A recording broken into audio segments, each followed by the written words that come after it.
Денеска би размислували за еден наслов или на тема која веќе може да ја прочитаме, направи разлика. Живееме во еден свет, браќа и сестри, кај што брзо може да патуваме. Може да појадеме во Скопје, да ручеме во некоја друга држава или град во Европа, а поплен да бидеме во Америка. Живееме во еден динамичен свет, кај што имаме многу големи барања или размислувања. Имаме големи куќи, но помали семејства. Имаме голем комфорт, но помалку време. Сите велиме немаме време, бидејќи сме окупирани со многу работи. Имаме големо знаење. Денеска веќе основна школа ништо не представува и средна. Факултет, магистрат, докторат. Значи имаме големо знаење, но помалку способност за расудување. Повеќе стручњаци, но се повеќе проблеми. И тие проблеми, тие стручњаци не може да ги решат. Премногу јадиме и пиеме. Живееме, барем на ова подрачје кај што сме ние, има доволно храна. Премалку се смееме. Пребрзо возиме. Ако пратите дневна статистика, колку полицијата запира луѓе кои пребрзо возат. Дали затоа што имат силни и јаки автомобили. Пребрзо и премногу се возбудуваме. Остануваме премногу будни, а стануваме премногу уморни. И то се одразува на нашето здравје.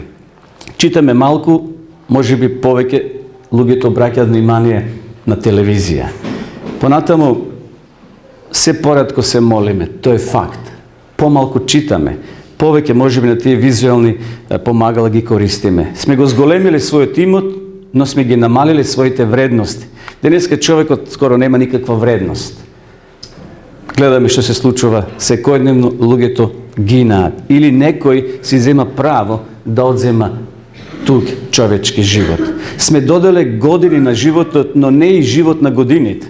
Значи едноставно сме доделе години на животот, медицината знаеме дека оди напред, но не и живот на годините. Тие години може ни се тешки кога ги живееме. Знаеме како се заработува за живот, но не знаеме веќе како да живееме во тоа што сме го заработиле. Луѓето стигнале до месечината, иако некои вела дека не стигнале, но ние одиме од таа сега точка на гледање дека луѓето отише на месечината, но не и пред вратата на своите соседи. Луѓето како да се повлекуваат. Порано, кога беше поранешна Југославија, имаше 2 програми само на телевизија и знам дека некои постари особи чекаат да заврши програмата околу 2 или 1 таму на вечер и да ја чекат она Бранка Станковска да им каже добра ноќ, драги гледачи. И програмата завршуваше, така? Да, денеска луѓето се конзервираат, се повлекуваат, иако имаме развиена комуникација. Го освоивме вселенскиот простор, но не и просторот на нас, во нас самите. Може да кажеме, способни сме да ги делиме атомите, но не и своите предрасуди. Луѓето се уште живеат во големи предрасуди. И тоа нас не оптеретува, тоа нас не причинува незадоволство. Ово е време кога е поважно да се има нешто во излогот, било што да е, отколку тоа да се најде во самиот дуќан. Често пати, кога доаѓаме во продавница и велиме на продавачката, па таму во излогот имате нешто изложено. А, вели, тоа е само за излог. А внатре го нема на рафтовите. Кога модерната техника, текстот, како овој сега што го читаме, може со притискани на копче и веднаш да отиде во Австралија и да го читат луѓето. Со брзина на ветрот во цел свет, кога можете да бирате, да го промените животот или да го бришете текстот. И затоа е многу важно што ние бираме во нашиот живот. И затоа денеска, браќи и сестри, ви повикувам да застанеме малку, да размислиме. Светот е бел или црн, нема розово. Или едното сме, или другото. Да застанеме малку и да размислиме, да ја препознаеме разликата, да внесеме една промена. Ние сме тие на потек. Никој нема за нас да направи промена, ако ти и јас тоа не го сториме. Да направиме разлика. И ова предавање, ова размислување, ова проповед имам за цел себе си, а и на сите нас да си помогнеме. Да навистина на време направиме разлика. Разлика во што? Може ќе се запрашате. Дали исполнуваме ова Исусова изјава во Матеј 5 глава 37 stih. Туку вашиот збор нека биде да, да, не, не. Што е повеќе од тоа од лукавиот е. Како да ја намалиме таа разлика помеѓу машкиот, односно женскиот и машкиот начин на размислување? Јас не сум психолог, но вие сте читале како мажот размислува, како жените. Дали исто размислуваат? Според? Не. Еве, жените сакат да зборуваат. Тоа е во нивната природа, можеби. А мажите работите ги решаваат самите со себе. Жените сакат размена на мисли, а мажите повеќе се тие кои молчат. Жените сакат да се доверуваат, а мажите повеќе зборуваат за проблемите преку своето тело. Жените почесто страдат од осаменост, а на мажите тешко им е тоа да го покажат, да ги покажат своите чувства. Нашите односи може да бидат се подобри, секако ако оствариме средба еден со друг и ако го разбереме светот на тугите вредности и потреби. Сега, денес ќе поминеме 10 етапи или 10 чекори низ ова предавање. Сега брзо ќе поминам низ тие 10, а потоа повторно ќе се навратиме и за секој малце пообширно ќе кажеме. Прво, што денеска постои криза на комуникации. Живееме во свет кај што навистина постои таа криза, иако има средства за комуницирање. Дали сме подготвени да учиме од другите? Тоа е прашање. Дали си подготвен да слушаш? И често пати зборуваме, а не имаме време да го слушнеме другиот. Или се подготвуваме што да му одговориме на другиот кога тој ни зборува. Кај мажите кога слушаат, работите само работи едната страна, левата од мозокот. Тоа е така докажено, значи кај мажите кога слушаат, работи само едната, левата половина на мозокот. Второ, криза на идентитетот. Каде јас припаѓам како личност? Дали ја поминувам низ таа криза во својот живот? Каква е мојата вредност? Дали јас вредам нешто? Или сум безвреден? Често пати луѓето велат, никој за мене не мисли, јас не вредам ништо. Јас сум таму на маргините на општеството. Синоќа ние кажавме, кога Исус се родил таму на падините на Витлеем, која групација на луѓе имале предност да ја слуша таа небесна пресконференција, каде што ангелите кажеле радосна вест. Пастирите, тие кои биле отврлени таму на општеството, кои можеби биле сметени безвредни, но токму тие имале привилегија први да ја слушнат таа радосна вест. Трето, егоизам. Дали денеска постои тој егоизам? Дали сум уште во процесот на таа еволуција?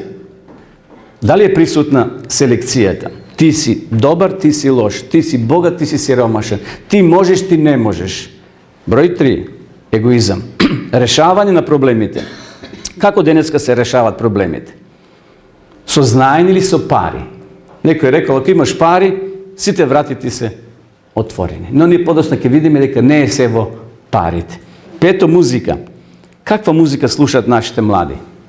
Музиката е уметност која на уверлив начин ја истакнува и обликува личноста и ги поврзува луѓето.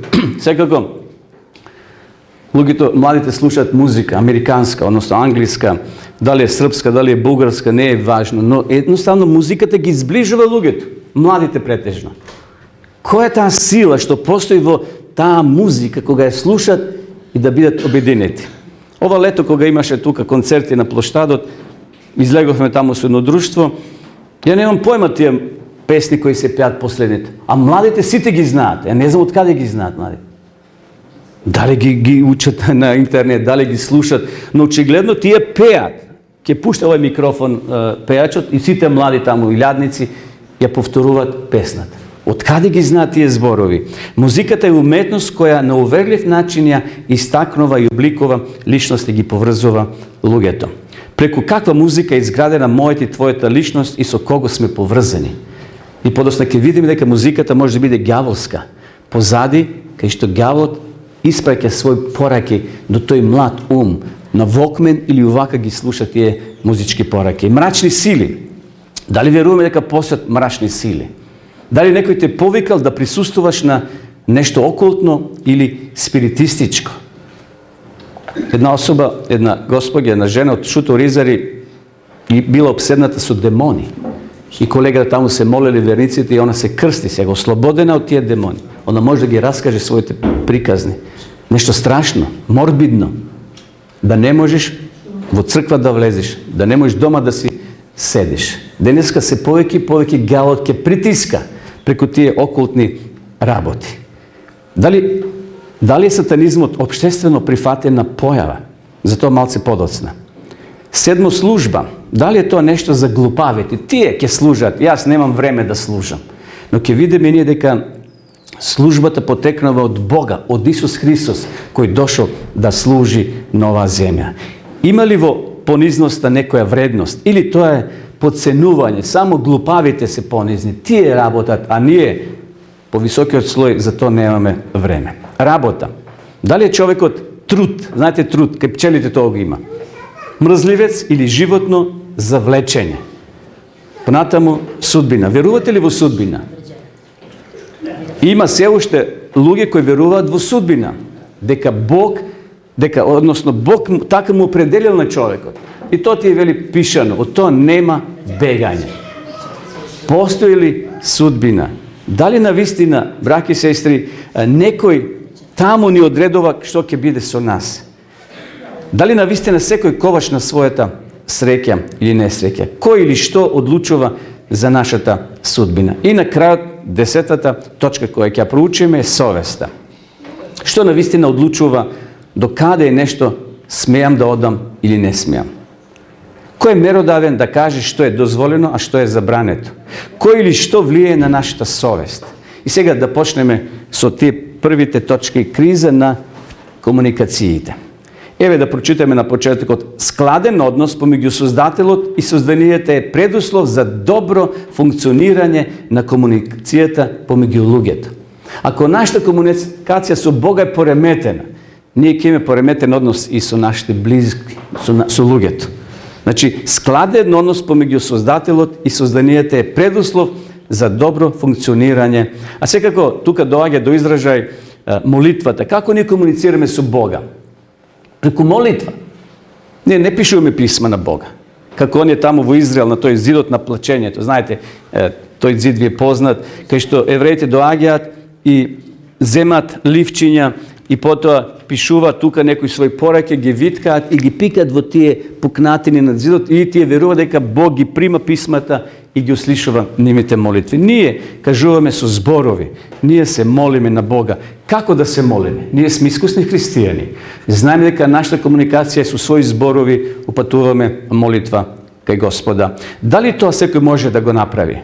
Секој кој може да слуша, може да се моли, бидејќи молитвата почнува со слушање. Царот Давид зборовели наутро, навечер и напладне. Седам и слушам. Не само не да му патуваме на Бога пораки, молби, желби. Треба да имаме време одвоено да слушаме. Како да се молиме? Не како фарисеот кој држал говор на Бога. Да се молиме како оној царинарникот. Одложи го тоа што го притиска твоето срце. Зошто да носиме терет во душата, кога можеме на Бога да му го пратиме тој терет? А тој ќе најде решение, како што вели Матеј во 11 глава, кај што вели: дојдете кај мене, сите кои сте уморни и обременети, јас ќе ве одморам. Што да кажеме за криза на идентитетот? Какви промени се случуваат во мојот живот во мигот кога го прифаќам Бога за свој Создател?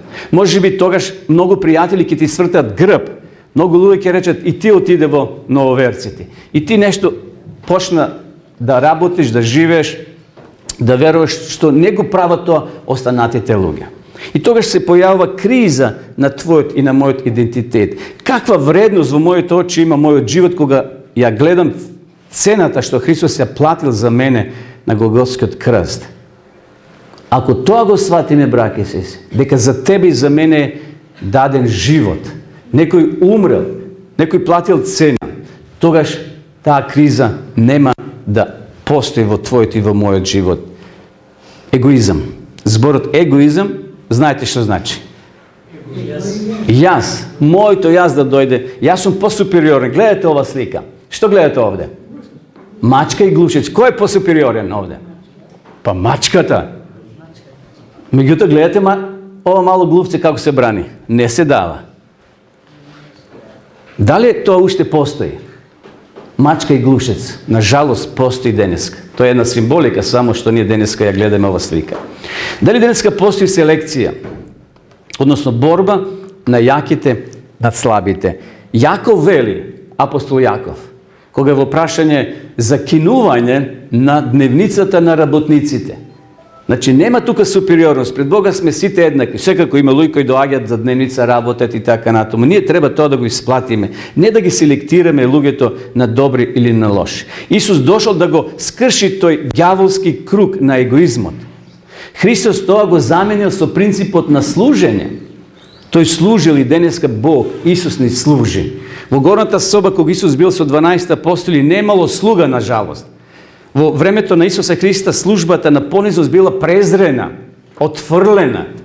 И затоа сите чекали кој прв ќе почне да мие нозе. И Исус чекал неколку секунди. Не сакал да дозволи на ѓаволот да го разори тоа друштво. И првиот се симнал, односно ги собликал горните наметки, вели Библијата, и пошол да им ги мие нозете. Исус го скршил мразот на егоизмот и отпочнал принцип на служење. Како денеска ги решаваме ние проблемите? Како да ги решиме самите? Со помош на некого? Со плаќање на стручни лица? Ето има луѓе кои имаат пари, одат кај психолози, плаќат огромни суми на пари и тие им дават совети, упатства и така натаму. Како ги решаваме нашите проблеми? Браќи и сестри, сето тоа е добро, меѓутоа имаме еден Татко Небесен, кој има решение за сите наши проблеми. Бог е наш Татко кој секојаш ни стои на располагање. Тој секојаш има излез за обиколница. Знаете, сега во големите градови се прават за обиколници. Да не одеш во центарот па да изгубиш повеќе време отколку што си дошол до тој град. Ево во Скопје, знаете, обиколница за Тетово. Многу полесно ќе отидете. Бог има заобиколници. Не мора ние да глодеме сува коска и тој проблем да го постојано пренесуваме од генерација на генерација, од година на година. Бог има заобиколница. Бог има решение за нашите проблеми. Бидејќи тој ја познава еднината, тој навистина има решение. Зошто? Затоа што вели таму пророкот во Исаја, тој не познава по име. Бог не има на дланките своји. Можеби ние не се познаваме или ќе се забораваме, но Бог го знае твојот кревет, твојата соба, твоето место кај што живееш. Го знае твојот телефонски број. Тој има решение зашто тој не познава по име. Августин еве што кажал. Во секој човек постои една празнина која може да ја пополни само Бог. Таа празнина, некој покушава да ја заменат со алкохол, со други работи, мислејќи дека на тој начин ќе ја исполнат. Но тоа место, браќи и сестри, е резервирано само за Бога. Бог може тоа да го пополни за да бидеме радосни и среќни. Ние не сме космички сирачиња, тамо некаде отфрлени и никој не се грижи за нас. Не, ние не сме космички сирачиња. Ние имаме свое потекло, цел на постоење, ветен повторен рај. Тоа нас не очекува.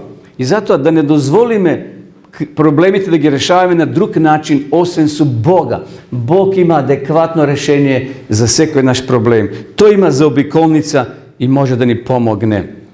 Кога зборуваме за музиката, преку каква музика е изградена мојата и твојата личност? Вистина, како вид на музика слушаш? Може ние повозрастните и толку не губиме време за таква музика, но младите навистина се окупирани и слушаат таква музика, се поагресивна и поагресивна.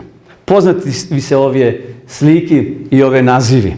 Верувам дека сте слушнале за многу тонски записи со текстови за смртта и умирањето, токму кога наопако се слуша таа песна. Порано кога имаше тие грамофонски плочи.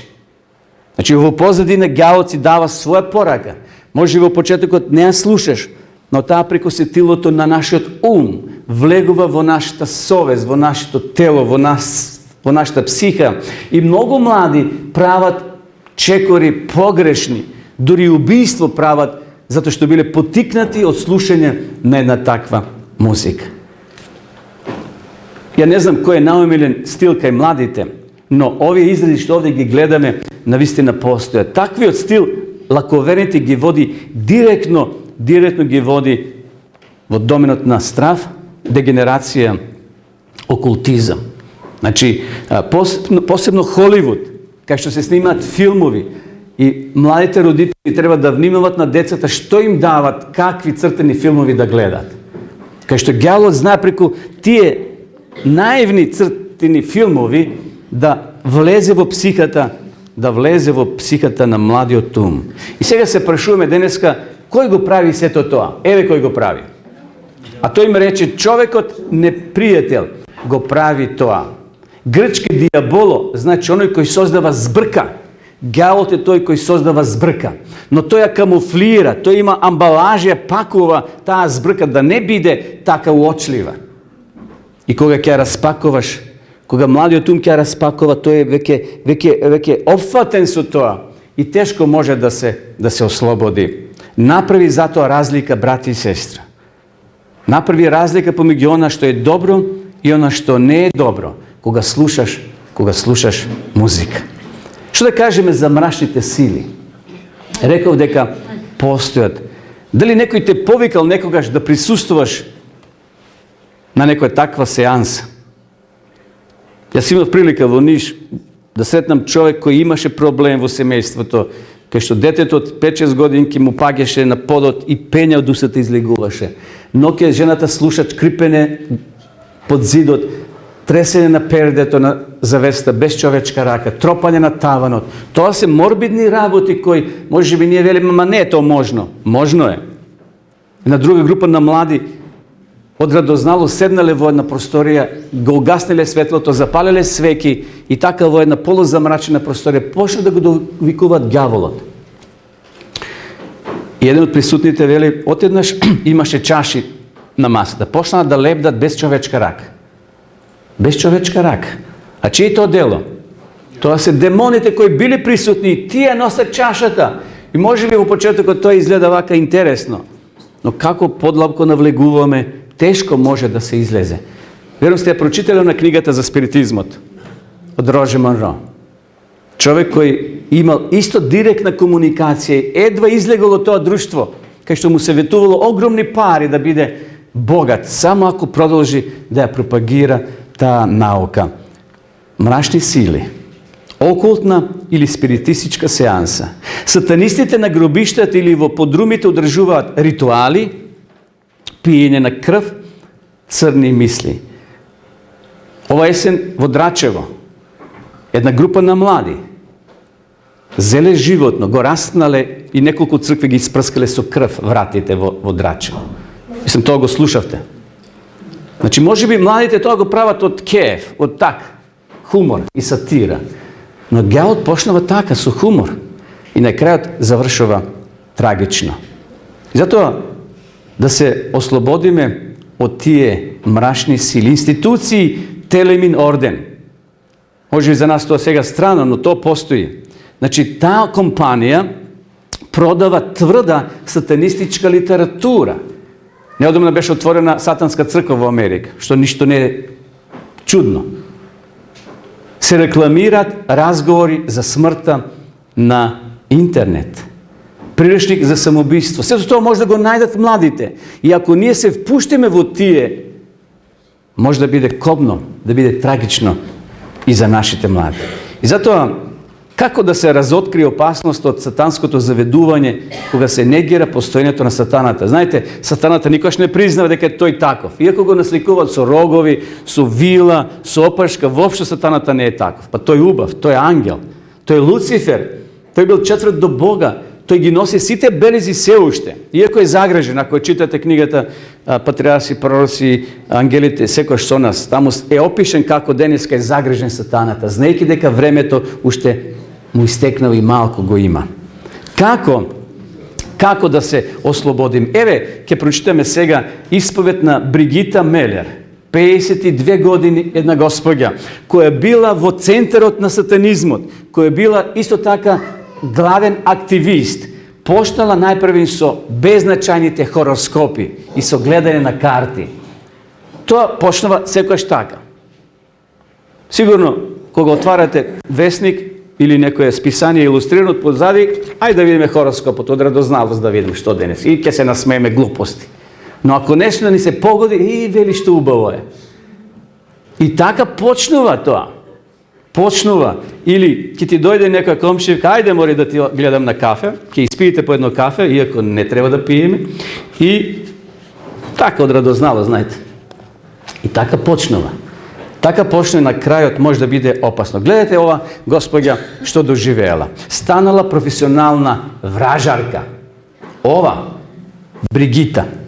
Но погледнете што се случило. Благодарение на својата сестра, која била верник во една црква, и на верниците во таа црква, таа станала христијанка. Успела да се ослободи, успела да му сврти грб на таквиот начин на живење и се посветила целосно на Бога. Еве е низината изјава. Не сум имала повеќе власт над себе.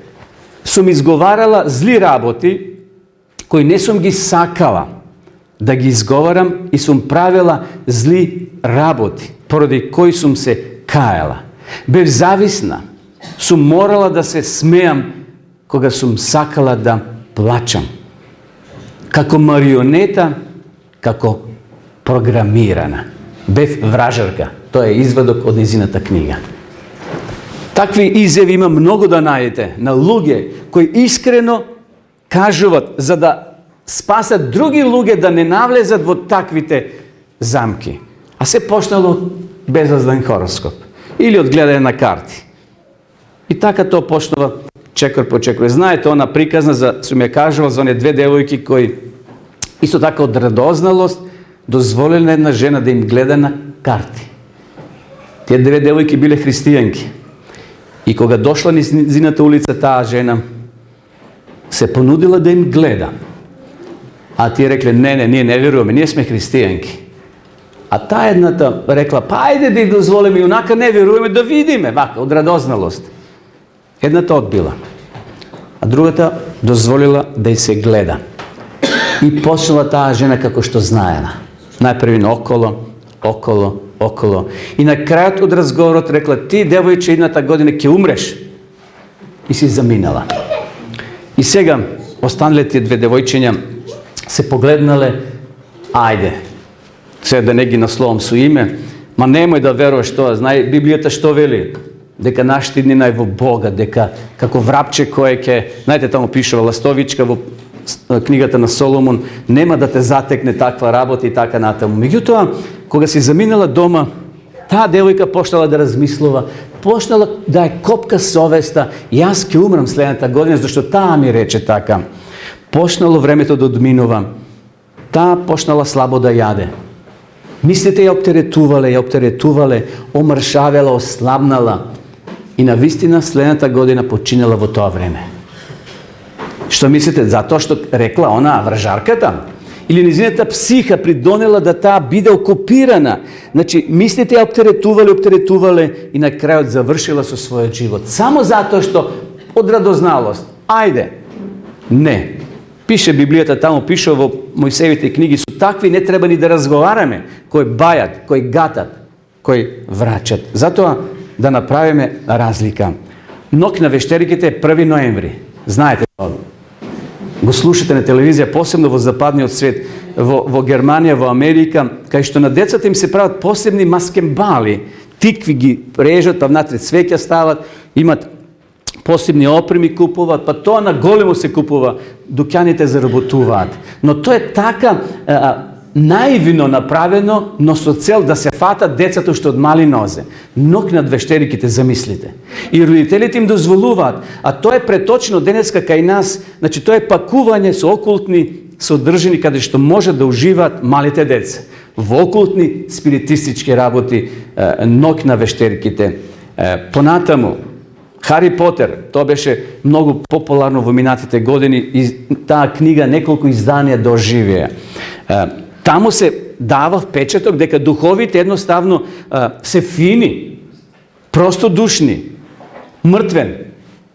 Овде го слават во нашите простори мртвен, тој ден во годината. Знаете, каде што маса на луѓе не можеш да придеш до гробиштата со автомобил, зашто носат храна. Илјаници луѓе се слеваат тој ден мртовен. Гледате, ногте на вештерките, што пред малце видовме, тоа е преточено денеска во она модерно, во мртовен ден. Значи, ден на мртовците, кај што ете ние одиме, носиме храна. Тоа е християнска верзија на келските ногти на вештерките. Тоа е преточено, само ново пакување му е дадено. Ако прочитате на интернет, ќе видите што се работело во келските ногти на вештерките. Ноки на вештерките. Тоа е сега камуфлирано во модерен стил мртовен ден. Ден каде што ние, ќе се сетиме за нашите покојни. Затоа, денеска, браќи и сестри, Бог не повикува да направиме разлика. Да го препознаеме кој е Божиот глас, а кој е гласот на сатаната. Исус вели, еве стојам на вратата и чукам, ако некој го чуе мојот глас и ја отвори вратата, ќе влезам при него и ќе вечерам со него и тој со мене. Значи, Бог или Исус Христос насилно не влегува во нашата просторија, во нашата совест. Тој почитува твојата слободна волја. Понатаму, да кажеме збор-два за службата. Дали е тоа нешто за глупавите? Тие служат, а ние ќе останеме на страна. Служење, починување. Тоа е за старите. Ние не сме сиромашни, со мудри книги и импресивни говори. Ние сме денеска, знаете со што сиромашни? Со луѓе кои се храбри на вистина да служат. Денеска општество пати од луѓе кои не се кадри или не сакат да дојдат да му служат на Бога. Сиромашни сме во храброста на вистина да служиме. И зошто служењето денеска не е популарно? Што мислите? Зошто денеска луѓето се повеќе и повеќе го избегнуваат тоа служење? Затоа што го изгубивме од вид најдобриот пример за службата, а тоа е Исус Христос. Исус, рековме, бил навистина голем. Тој бил создател на се, но тој толку се понизил, што зел облик на човек преку Марија во Палестина, кога и се јавил ангел Гавриел, рекол, Марија, ти си млада. 15 до 18 години немала. Но ти ќе бидеш тој што ќе го спакуваш тој подарок и ќе го дадеш на општеството, на народот, а тој Исус Христос. Исус се понизил, тамо вели апостол Павле во Филипјаните, до кога, до каде? До крстот. Значи Исус се понизил до крстот и тој ни покажал пример како ние да служиме. Но сепак, Павле вели, имајте во себе истата мисла која беше во Исуса Христа, кој иако во Божје обличе не го сметаше како грабнато тоа што еднаков на Бога, туку се лиши сами од себе и зеде обличе на слуга, станувајќи сличен со луѓето. И откако се најде во лик на човек, како човек, тој се понизи сами од себе, се понизи. Денеска на ова општество му се потребни понизни луѓе. Сами од себе и стана послушен до смрт, дури и до смрт на крст. Зошто Бог станал човек? Да ги обуе нашите чевли. Сите ние носиме различити обувки на чевли. И кога некој ќе даде други чевли од некој друг, па не ти пасат, не ти одговарат, или се широки или претесни. Исус дошол да ги обуе нашите чевли, за да не разбере целосно, да може да биде допрен, да го слушаме со нашиот јазик. Исуса го допирале. Не само децата, и она жена, и други луѓе кои барале помош од него, дошле. Да го слушнеме со нашиот јазик, да го разбереме. Тоа е многу важно. Да ги разбере нашите грижи и потешкоти. Тој знае што значи да се биде сакан. Тој знае што значи неправда. Зашто ги поминал сите скалила, ги поминал сите тие патишта, би рекол, во животот. Исус е најголем пример, браќи и сестри, на понизност. Еве таа слика што никогаш не може да ја заборавиме. Најразбирливата проповед која не се заборавила. Го гледате овде Исус како понизно, а овие се чудаат, отвориле очи вакви. Гледа Петар. Овој крева дури рака овде. Што се случува? Оној кој треба да го зацариме, да биде цар. Клекнал Исус и ги брише нозете на апостолите. Тука е Јуда, тука е Петар, тука е Тома и останатите 12 апостоли. Навистина ова е проповед без зборови од која се занемува. Не мора да се проповеда, само да ја гледаме сликава доволно таа зборова за себе. Перење на нозете, храброст во служењето. Од круната не му испаднал нито еден камен. Значи, од таа круна што Исус ќе ја носи, не му испаднал ни едно каменче затоа што се понизил. Туку уште повеќе се зацврстила таа круна, зашто таа круна е Божја круна. Кога после неколку часови бил распнат на крстот, ниту тогаш неговата големина не била намалена, браќа и сестри. Исус ни е најголем пример. И затоа денеска се поставува за мене прашање и размислување. Колку вредиш не зависи од тоа колку се цениш сами од себе си. Ниту како те ценат другите, туку од тоа како Бог те гледа и што тој мисли за тебе. Може да си направиме анкета дека сме најдобрите. Партиите тоа го прават. Ке си платат тамо неколку илјади евра и за нив рейтингот ќе биде горе, како рейтинг на партија. Може да си направиме, да имаме високо мислење за себе, но како не Бог мисли, тоа е многу поважно. Како Бог гледа и што тој мисли за тебе и за мене. Да кажеме збор 2 за работата. Дали човекот е труд, мрзливец или животно кое само влече? Од една работа има такви кои бегат од работа. Библијата вели оној кој не работи, не треба да јади. Така пишува.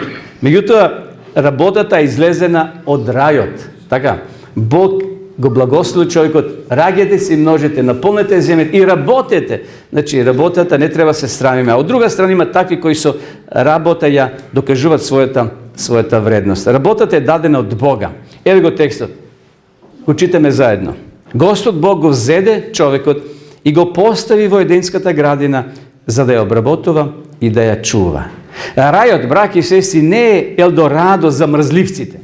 Ако овде не се навикнеме да работиме, тамо нема да се влезе во рајот. Значи, рајот не е елдорадо за мрзливците.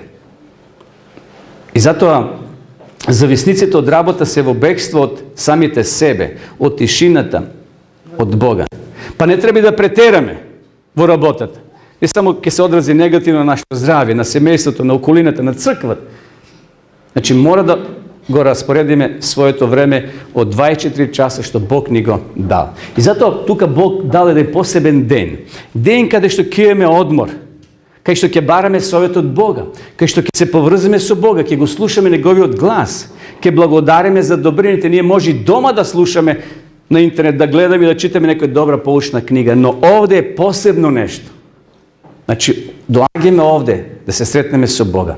И на крајот, или пред крајот да кажеме за судбината. Дали секој човек е ковач на својата среќа?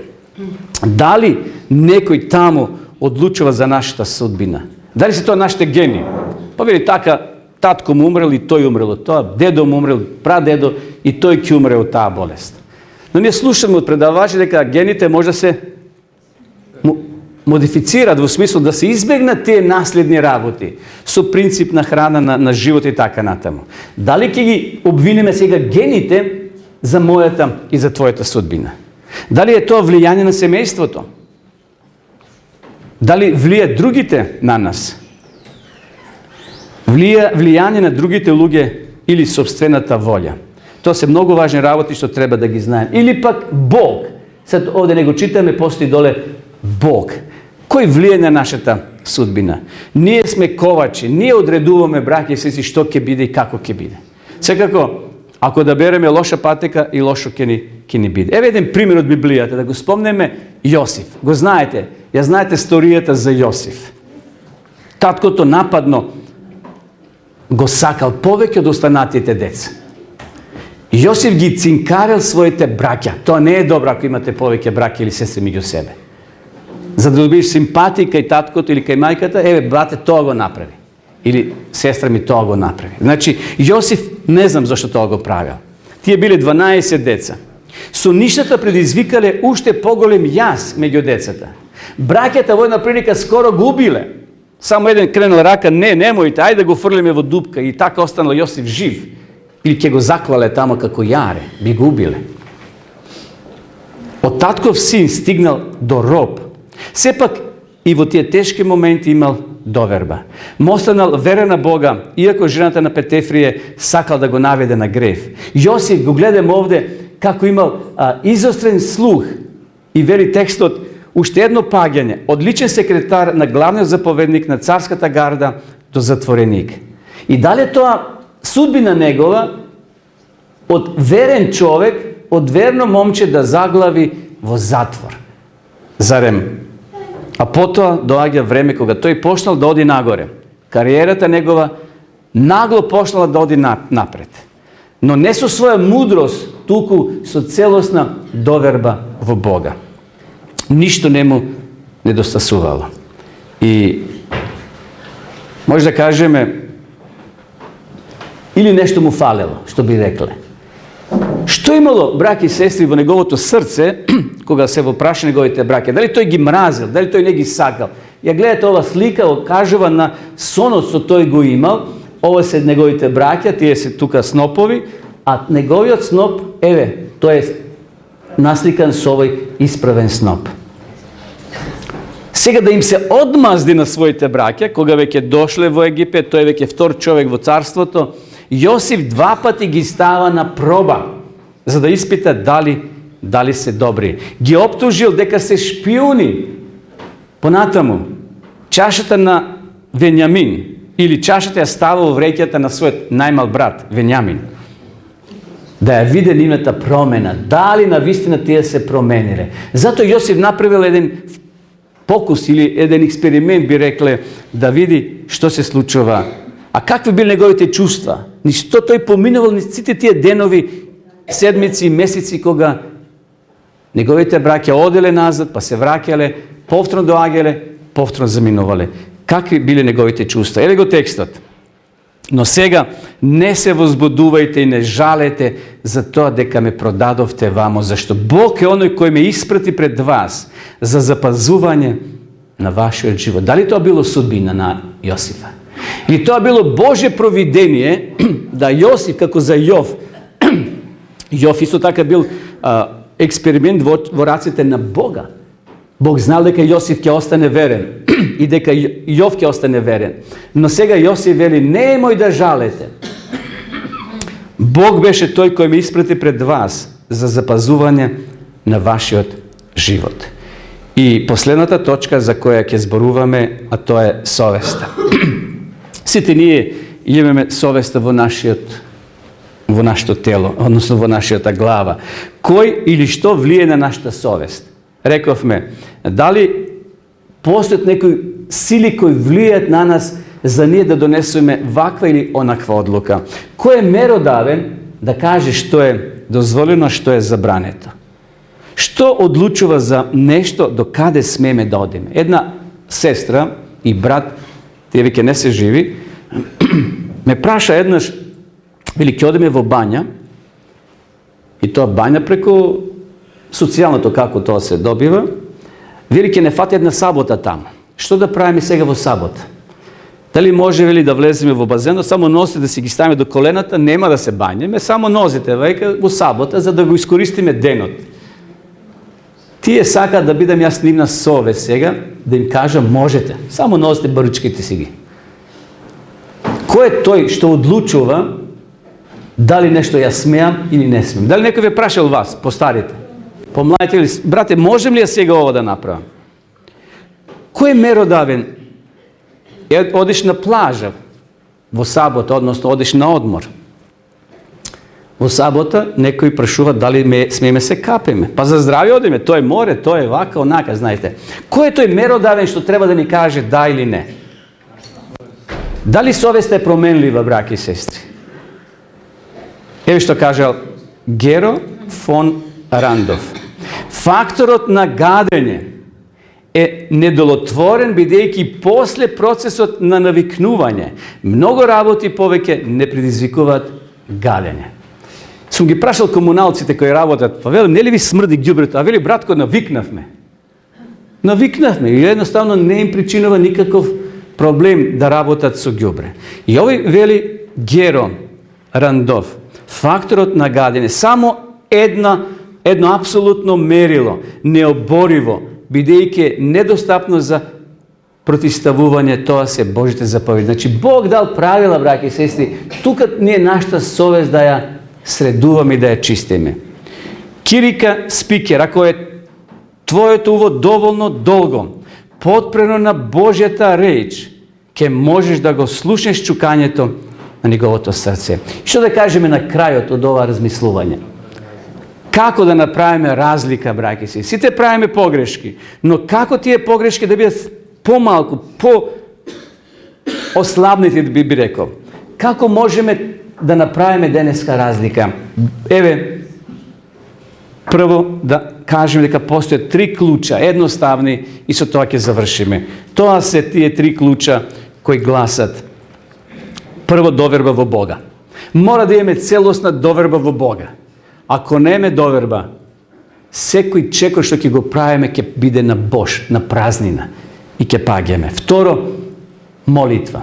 Мора да бидеме поврзани со Бога. И трето, да ги прифатиме луѓето такви какви што се. Да не ги правиме слични на нас, туку да ги прифатиме какви што се.